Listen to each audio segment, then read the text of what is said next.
I'm back. Let's talk about maternal instinct. So, if you're new here, I am a true crime obsessee. I do absolutely fucking adore watching it. However, that usually comes with a bad rep, which is fair. Let's just add that.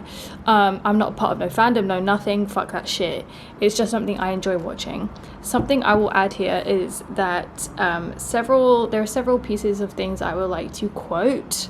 I don't know if I'll be able to find them. One of them was a podcast where someone was saying how, for example, watching something like SVU, Law and Order SVU, which isn't true crime, helps women feel like there is some form of fantastical world out there where there are consequences to bad actions. That is similar for true crime in the sense of there are a lot of true crimes that do have people who, men specifically, get consequences for their bad actions. That's one thing, put that to the side. Another thing, Amanda Lehan Canto, my love, she also said about true crime that we watch it as women so that we are aware of all the possible bad things that can happen to us because we are taught that, and we aren't safe. Whether that's from other women or men, like, it doesn't matter. It can literally be anyone in these circumstances, but as women who watch it, we watch it to gain awareness and knowledge. Absolute cinema.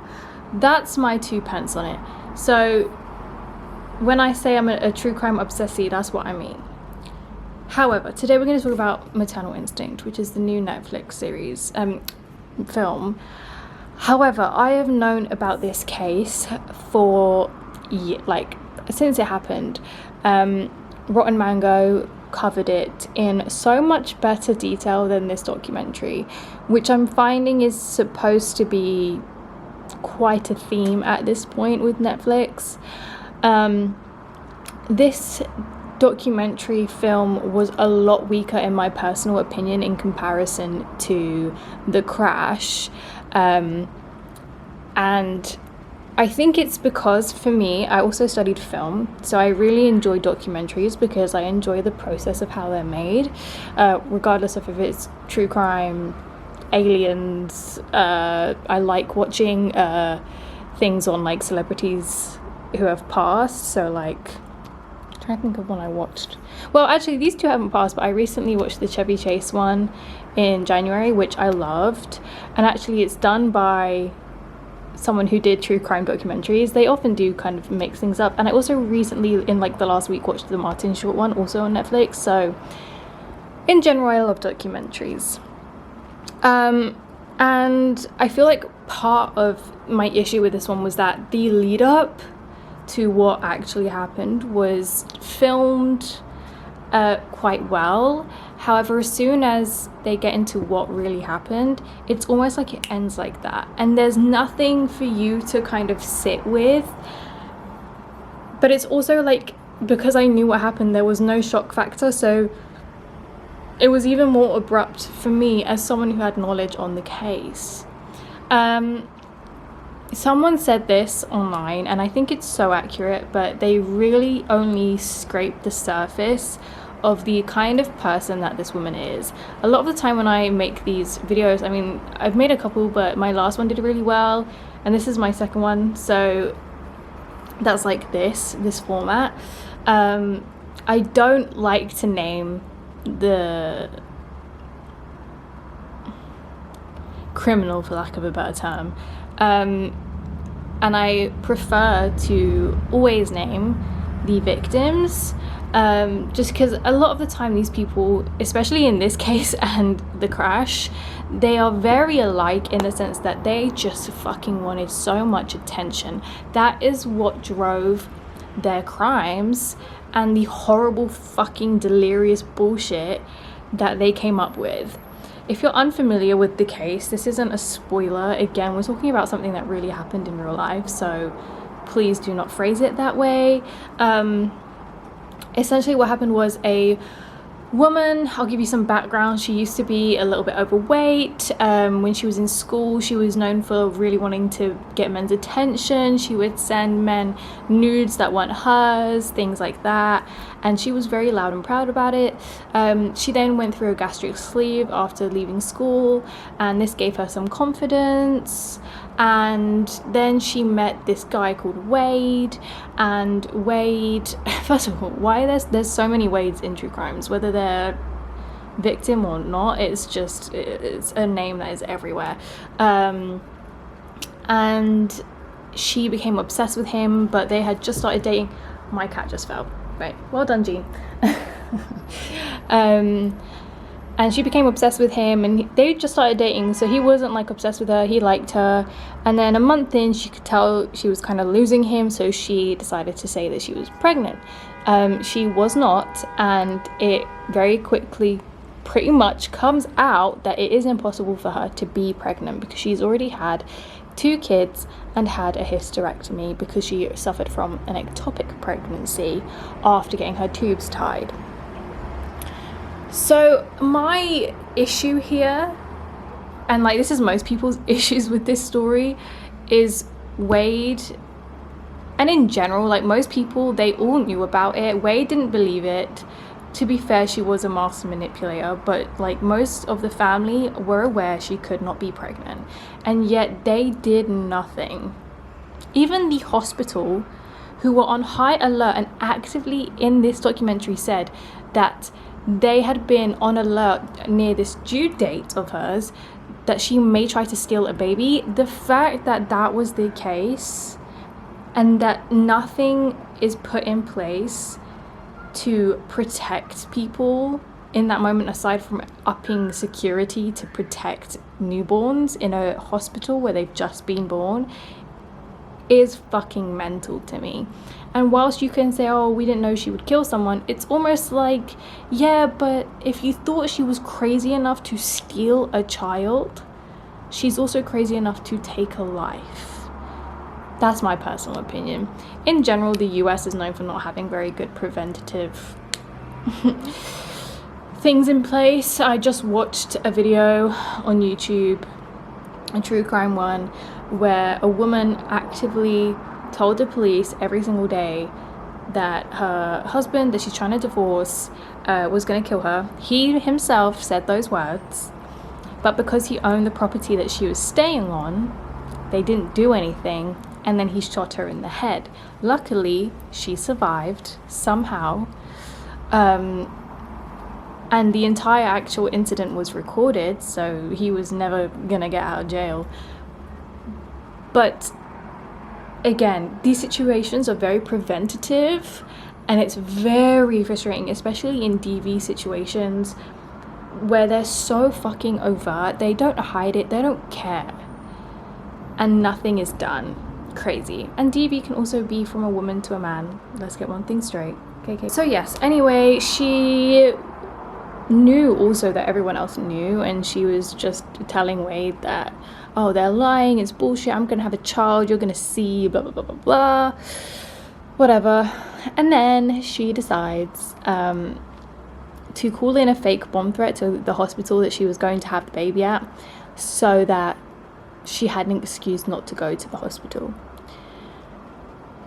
Then at some point after that debacle, she kind of tells Wade to go do something, and then she'll go to the hospital, he can meet her there. And then she goes to her only, this is what broke me up personally, the only person in her life that believed that she was pregnant. Like, even Wade had doubts, but he stuck by her because it would have been his child. But the only person that truly, genuinely, 100% believed her was her friend. So her friend Reagan was the only person that believed her, and Reagan was pregnant. And she went and killed Reagan and cut the baby out of her womb.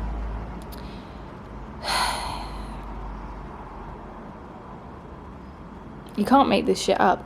And the thing is like, I watch a lot of true crime on YouTube as well, and there are so many videos about similar stories, and it's genuinely fucking nuts to me that anyone would do anything like that.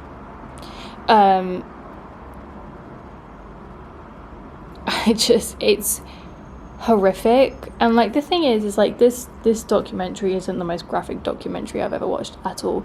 The 911 call is in it, and that's all that's in it. And it's obviously horrible. Her mother, Jessica, finds her, and that in itself is just devastating and fucking heartbreaking. And there's so many heartbreaking elements. But I think my takeaway from this documentary is that we need to, one, do better in giving more background, more context in pacing in documentaries in general, because there was a lot more of Reagan's background that was insane. Like, obviously she's fucking nuts, we know that from what she did, but I do think giving context helps paint a picture of how fucked up this woman is. I think they painted her as someone who just wanted attention, but I actually think there's more to it from the way that Rotten Mango described it in such detail. And ultimately, as always over here on this channel, our focus is the victims, so Reagan Simmons Hancock, who was a daughter, a wife, a mother. She had other babies, and this baby that was literally cut out of her died on the day. So it wasn't even for anything, you know.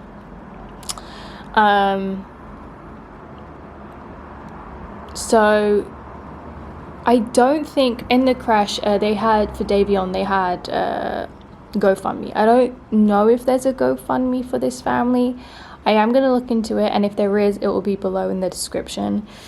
If there isn't, in general, I think the best thing to do is respect the family, respect the grief, the heartache, even though this was years ago now.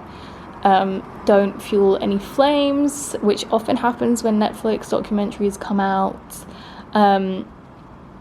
And also, in my personal opinion, don't give either perpetrator in the crash or maternal instinct any attention because they want that. And I know that me making a video sounds like contradictory to that, but I'm purposely not saying their names, and I purposely will add that I think they're both bellends.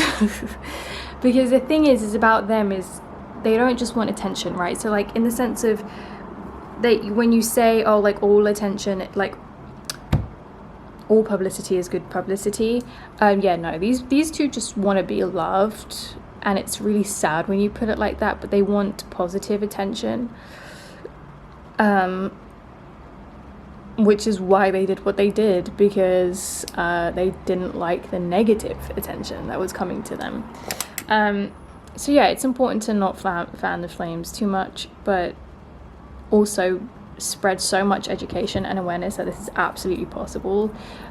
Again, something like this hopefully will help someone out there who sees similar signs in their whoever it is that people saw in this perpetrator of the attention seeking and the concerning behavior of stealing people's nudes and sending them to men, and the constant lies and the very quick love bombing, and, you know, always putting herself in the center of things, just all of that. I just think that this helps spread awareness to hopefully stop things like this happening ever again.